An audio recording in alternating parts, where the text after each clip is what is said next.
Okay, today is part 2 of the Dodge Dakota, the free Dodge Dakota. Today we're going to be pulling the engine out of here because if you guys watched last video, there's really nothing I can do with the body or the frame on this truck since both the body and frame have rusted through in multiple points. So I'm just taking the engine and transmission because both of those are good. They both only have 130,000 miles on it because the truck only has 130,000 miles on it. So I'm going to be yanking them out today, and then hopefully I'll be installing them in a new clean Dodge Dakota if I can get my hands on one. I'm going to start this guy up and see how it starts up, and then I'm going to move it to the spot where I want to do the engine pull because I don't want to do it right here in the mud.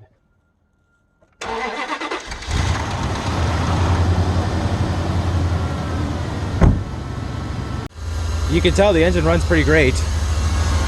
And you know what's really crazy is there's not even an engine light on. There's every other light on, but not the engine light.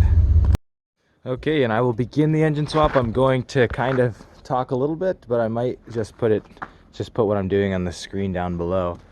This isn't the most easy engine swap in the world. It's not like, you know, an LS where you can just unbolt it and pull it out. You kind of need to take a lot of the stuff out of here, but it's doable. We're just going to start by taking out the battery and the front clip so I have easier access to everything. And my only concern is that a lot of these things have the quick fittings that Chrysler uses, and I don't have the correct tools to take off the quick connect fitting, so I might have to make a trip to AutoZone.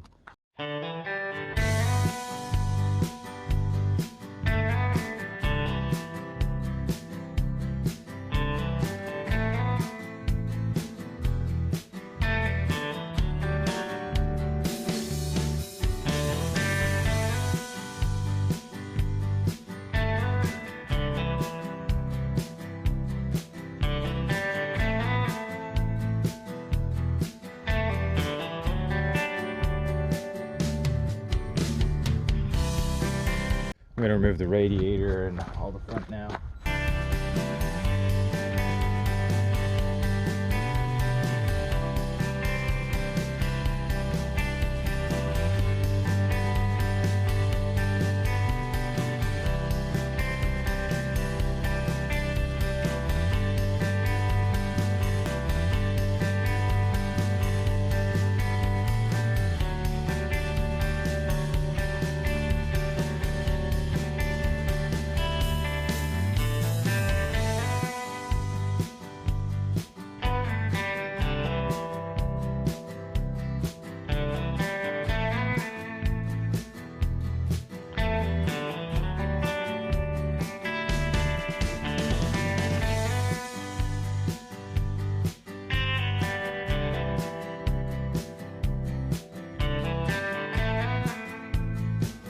Okay, the radiator is free and ready to come out.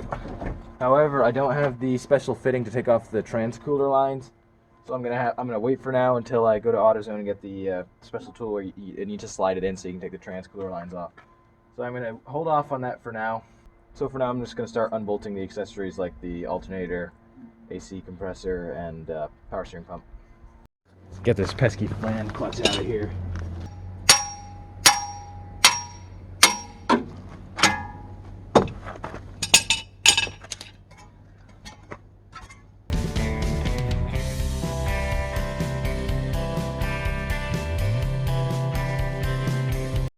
Okay, next is the alternator, then AC compressor, and then the whole intake manifold.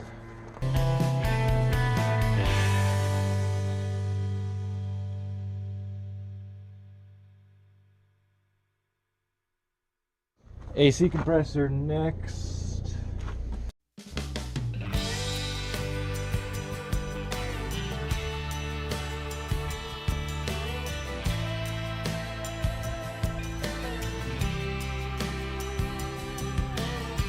Gonna get these miscellaneous cooling hoses out of the way now.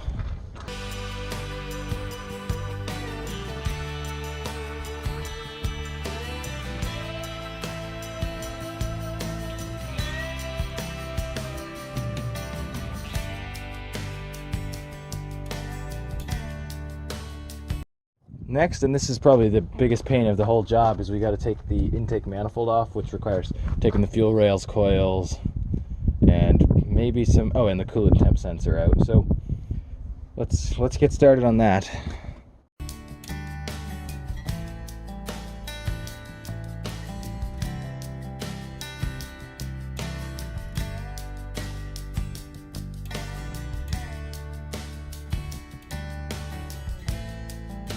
Now for the coils and the fuel rail.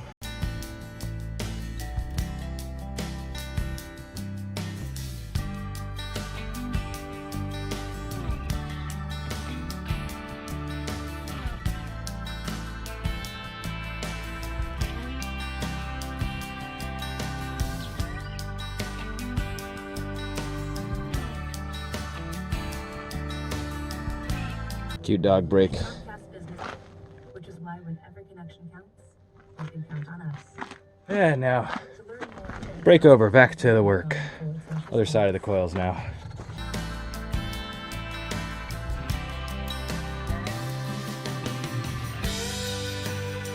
I'm doing the throttle body linkages now.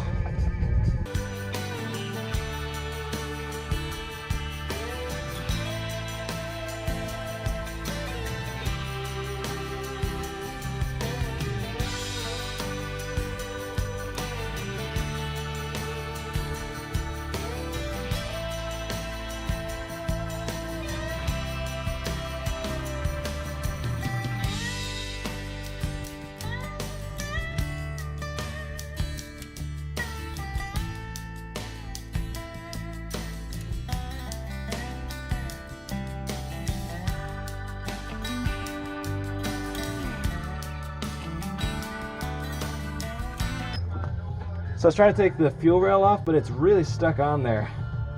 I might just loosen up the intake manifold the rest of the way and see if I can take the manifold off without having to take the fuel rail off. I hope I can do that, because the fuel rail seems really stuck.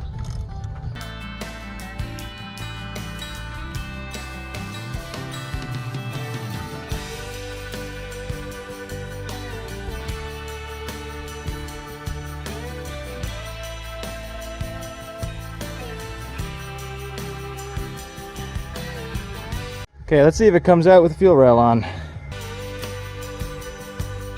It won't clear, this sensor, I think it's the map sensor, won't clear the fuel rail here, so I'm gonna hopefully take out the map sensor. Okay, well, no, I can't get this sensor off because these are totally stripped. However, I realized I was being stupid, and the reason that I can't pull the fuel rail off is because there's little clips here on the injectors that you need to take off first. So let me remove the clips, and then hopefully it'll work.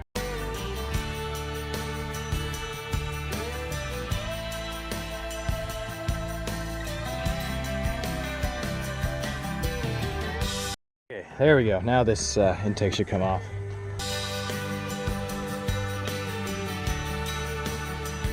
Bingo bango. Got the intake manifold off, and there's not a mouse nest in here like the last time I did intake manifold on my Tundra. I'm just gonna plop some paper towels in all these intake ports because I don't want anything getting in there, since I am going to be reusing this engine.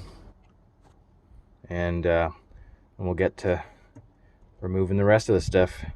Okay, we're getting pretty close. Next is the power steering pump, and then after that I think the starter, and then the torque converter bolts and some ground straps, and we'll be home free.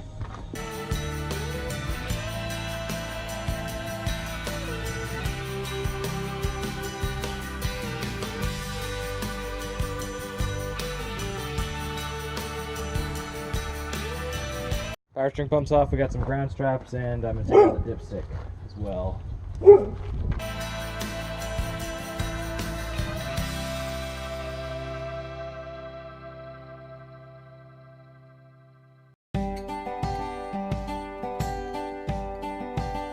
I cannot get the ground strap at the back of the block here. It's just too tight of a fit, so instead I'm going to undo it where it bolts to the chassis instead of where it bolts to the body. And we'll slide the strap out that way.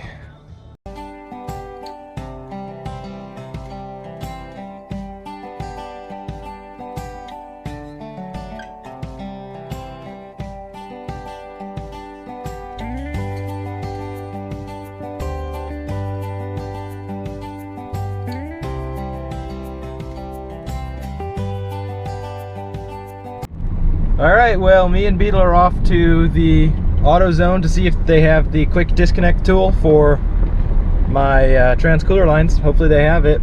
Alright, well, I got this, which says for AC and fuel lines, but it looked like it'd work for the trans line too. Back home we go. And back to work.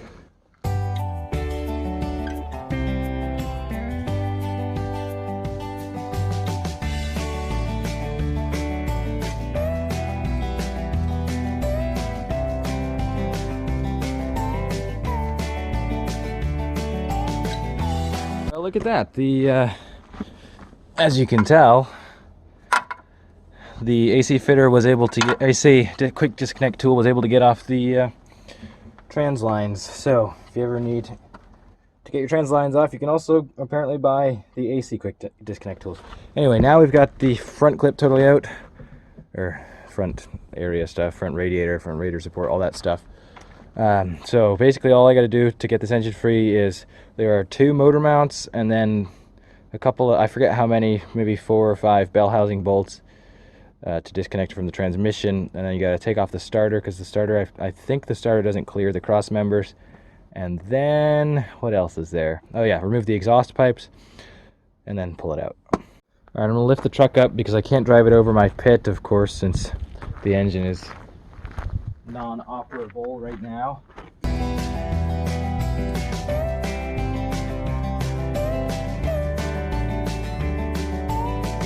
Here you go, if you wanted to see 2 beetles humping each other. There they are. National Geographic for today. Okay, so I'm going to remove the starter. The actual reason you need to remove the starter is because it bolts into the transmission. And so since I'm removing the engine without the transmission, you need to unbolt the starter if you want them to be able to separate. So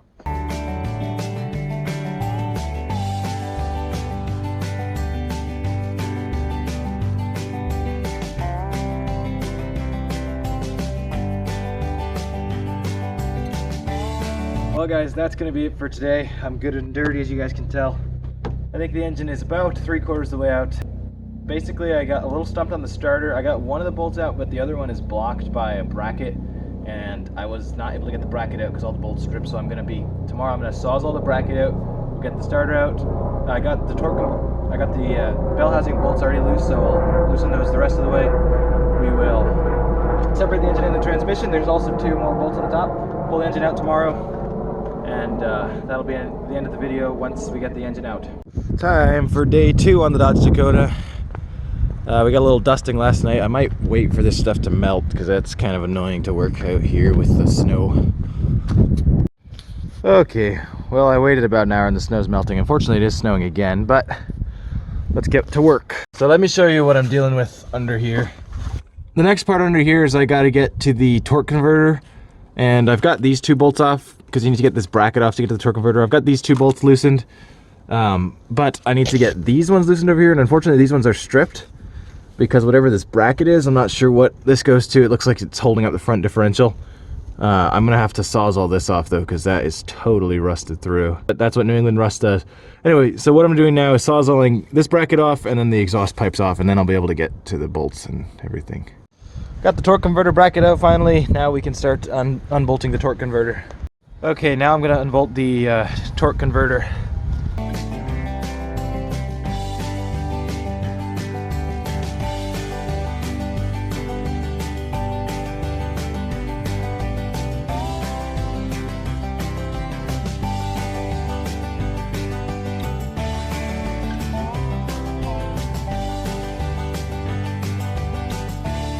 Okay, I'm gonna continue unbolting stuff under here.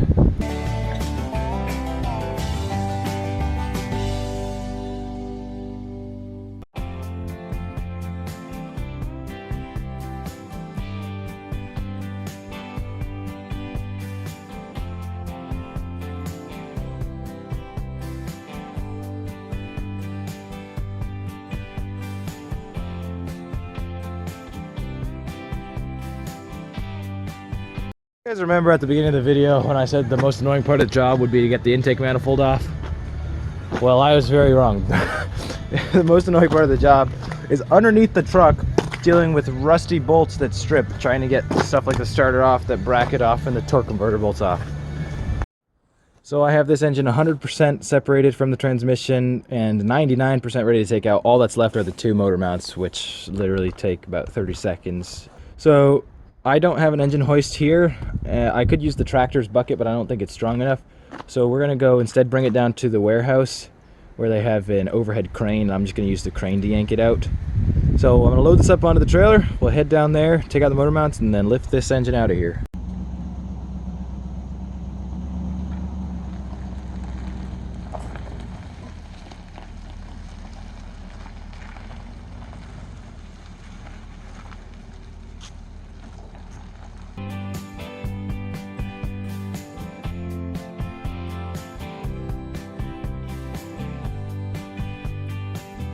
For some reason the video paused, but we got the truck up onto the trailer just fine. Got the Dakota all hooked up. We're gonna head down to the warehouse. And we have arrived. So I'm gonna try to unload the Dakota here next to this other Dakota, which I bought to put the engine into, and you'll see this Dakota in more detail next video, so I won't go over it today.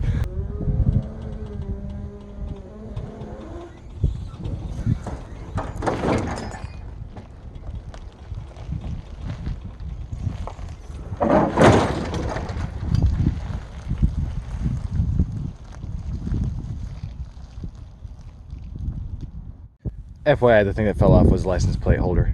So we got the hood off. Now we're gonna bring it into the warehouse where the crane is. It's all ready to come out. I'm just gonna winch it in with the Silverado. Push the truck into the warehouse. Here's the crane up there. It's pretty cool how it works. I'll try to set it up over the truck, give you guys a view of it.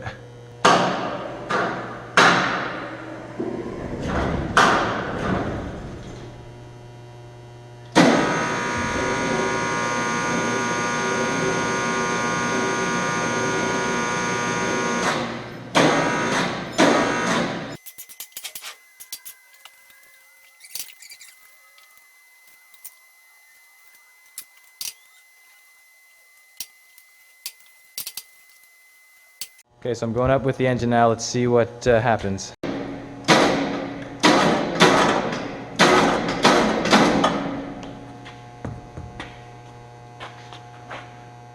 we off the ground?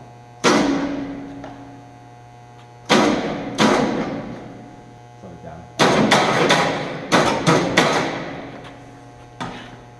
So as you saw there, it came all the way off the ground and the engine didn't separate from the trans. So let me check all my bolts again and make sure I'm not missing one.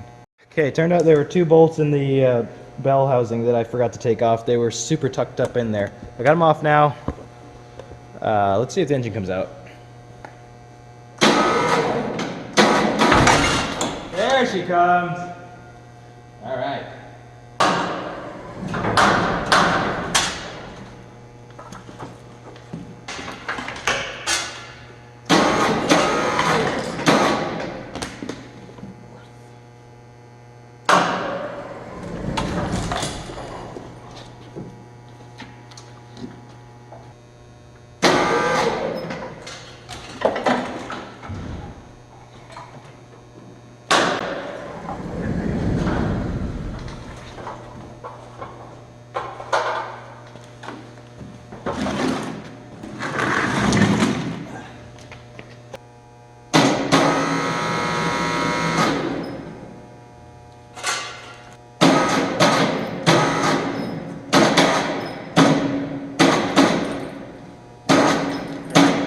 Locking under it? Huh? You want to locking under it, or you could just set it down like that?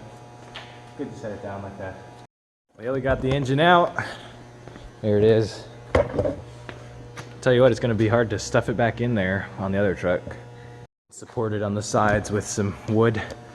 I'll undo the hoist, got the forklift over here, and move the engine into a place that's not in the way.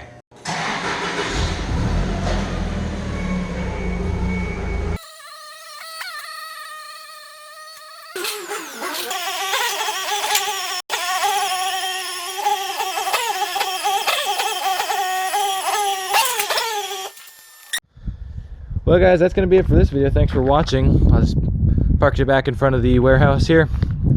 This was a pretty tedious engine pull. It took me over 9 hours, or just about that long.